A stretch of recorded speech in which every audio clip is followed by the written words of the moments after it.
Welcome to Taiji's Kitchen. Today I'm going to show you how to make 3 types of kakiage. So a couple years ago I've already made a video of tempura with different kind of ingredients, and tempura, when you make them, each piece is only with one ingredient. Kakiage is also a type of tempura. It's mixed with different kind of vegetables or seafood. Today I'm going to show you kind of the typical variations, one with carrot and onions, one with shrimp and scallion, and the third with mushrooms and kale. You can be very creative with this and just get some vegetable of your choice, mix it up, and then you can make this quite easily. Of course, this can be served as a dish, but it's also a common thing to put on top of udon or soba noodle, as well as put on top of rice with sauce on it, and then you have kakiage donburi. This is very easy and requires no special ingredients, so I really do hope you give this a try yourself. Then, let's get started.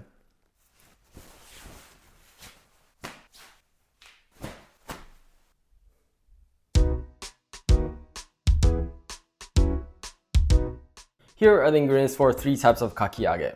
So for the first kakiage, I have carrot, onion. Today I'm also going to be using the leaf part of the carrot as well. If you don't have it, of course you can make it without it. Then for the second kakiage, I have regular scallion and shrimps. Then for the third kakiage, I have kale and also shimeji mushrooms. Whatever leafy vegetable and also whatever mushroom you can find is fine.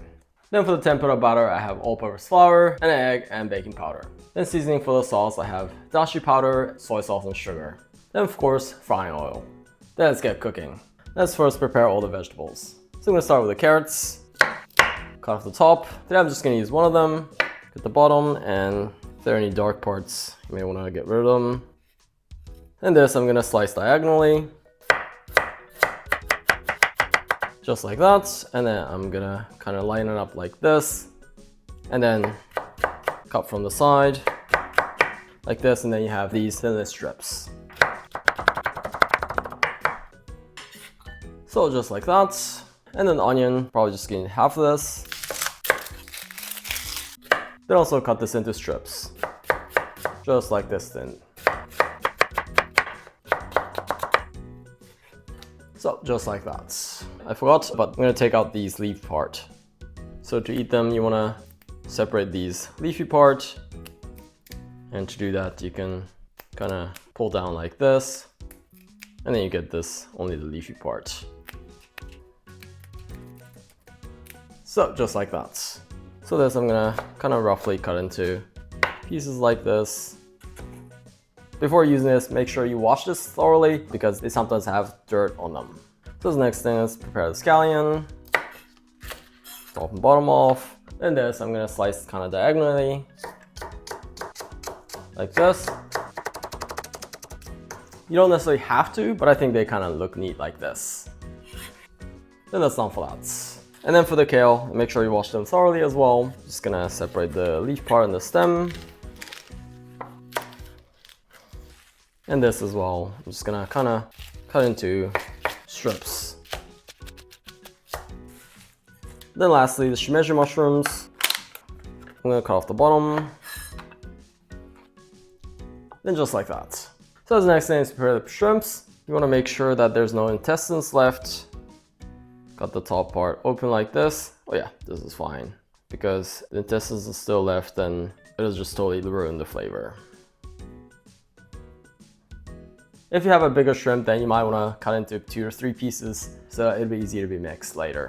Then this is done for that. So then with that, all the ingredients are finished prepared. So the next thing, let's make the sauce for the tempura. So in a small pot like this, I'm going to put in 4 tablespoons of water.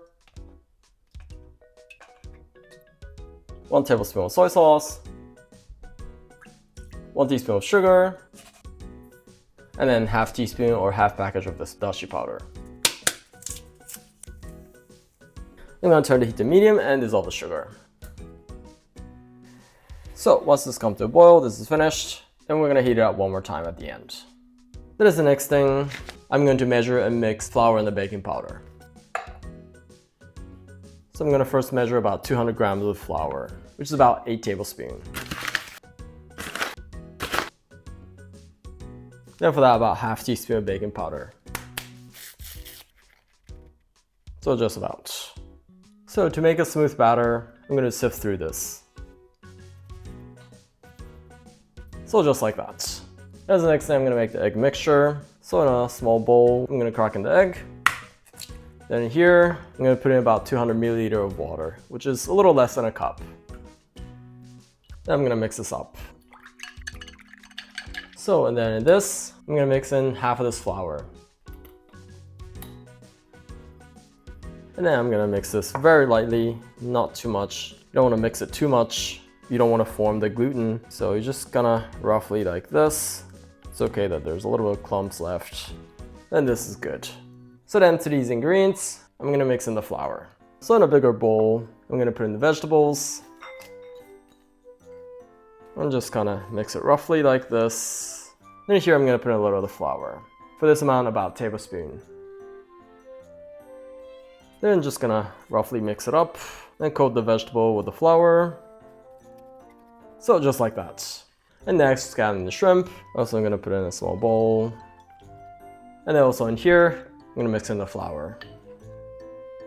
And then just gonna mix it up and coat the ingredients with flour. So just like that. So then also the mushroom and the kale. And also to this, I'm gonna put in the flour. And try to coat everything with flour. So then that's good for that. So then to these, I'm gonna put in this egg mixture. So to each of them, 4 tablespoons or so. And then mix it up. So make sure all the ingredients are covered with batter. So just about that much. And also in here, this is a little bit less, so 3 to 4 tablespoons should be enough. So that should be enough as well. So then also in here. So then that's done for that as well. Then with that, these are finished. Let's fry them. So in a pot like this, I'm gonna put in the frying oil. I'm gonna turn it to high and bring this to about 180 degrees or so. So this has reached about 180, 170 degrees. Turn heat to medium.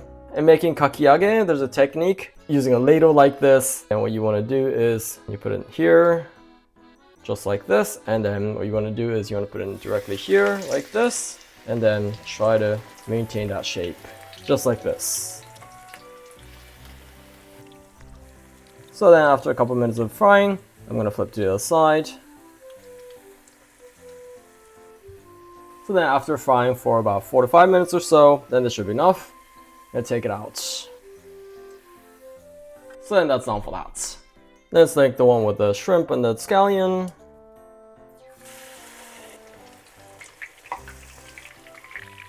So then after a while, I'm gonna put the other side. So it's also been frying for about 5 minutes or so. This is finished. Let's fry the last variation. So it may break out like this, and then in case, just kind of try to bring it together.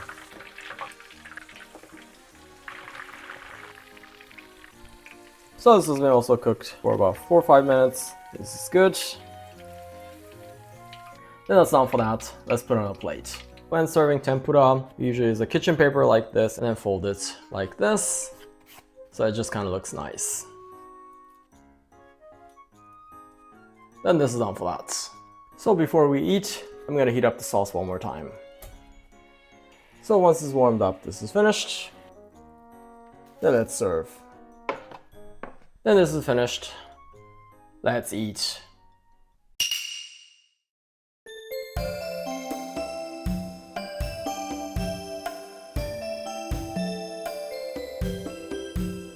Okay, let's eat.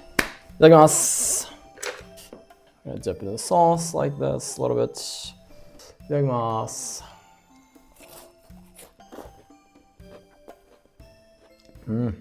Oh, this is delicious. And goes so well with the rice. And the one with shrimp. Itadakimasu. Shrimp is just so perfect for tempura. Oh, kale. Itadakimasu.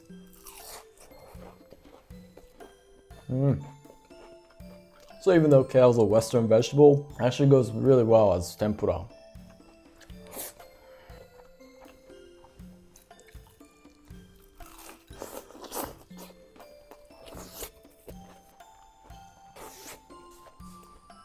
Like I said in the beginning, you can top this on top of rice and eat it as so-called kakiage don. So I'm gonna just dip it in a little bit of sauce like this and put it over it.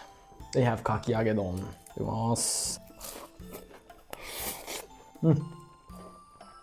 Especially the one with shrimp is so good with rice. So another variation of eating this. And put this over hot tea. This works also as a good ochazuke. Itadakimasu. And please excuse me for slurping. This flavor of the green tea is really refreshing.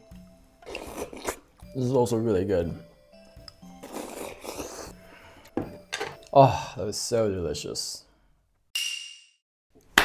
ごちそうさまでした. Oh, that was really savory. So as you just saw, making this kakiage is really not difficult at all. You don't need any special ingredients, and you can also be very creative with this and just put in whatever vegetable you can find. Other variation would be like potatoes, sweet potatoes, pumpkin, zucchini, broccoli, except for some watery or soft vegetable like tomato, avocado, napa cabbage, or regular cabbage. So you can easily make this, and yet still very delicious. This can be a main dish, but also topping for rice like I did today, but also for udon or soba noodle as well. So I really do hope you give this a try yourself. If you thought this video was helpful, I'd love it if you could hit the like button for me. And if you have any questions or requests, any feedbacks, please feel free to write anything in the comments below. And I'm always so thankful for any donations through the special thanks. And if you want to see more of these cooking videos, please subscribe. Otherwise, I look forward to see you in the next video. Bye.